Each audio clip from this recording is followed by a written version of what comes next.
Come roll in here. This is it. What you're seeing is a reunion of sorts. Couldn't have asked for anything better. Longtime Milan resident and World War II veteran George Fain has been an enthusiastic gun collector. Well, I started gathering them, I guess, back in the 40s when I realized that I wasn't going to be here forever. I tried to find out if anybody else was doing it. He recently donated the remaining pieces of his antique gun collection to the West Tennessee Agricultural Museum, where they are now proudly displayed.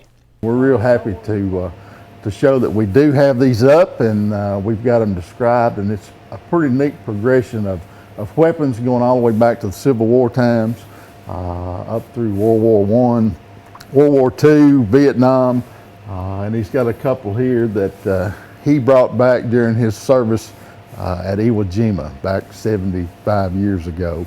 The items from Iwo Jima, a Japanese katana, as well as an Arisaka bolt-action rifle that belonged to a Japanese soldier in the Pacific Theater. Both war trophies brought home by Fain, who is now 89. I went in at 17 as soon as I get my daddy to sign for me.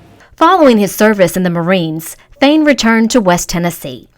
He played football while attending UT Martin.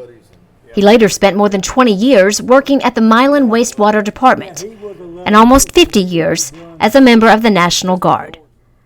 All the while continuing to collect these pieces of history. And I just put them back in my safe so I could keep them to give them to someone to display. And I'm really glad UT took this. Some items in the collection date back to the mid-1800s, like this Star revolver and a shotgun known as a fowling piece. It's a Civil War era weapon as well.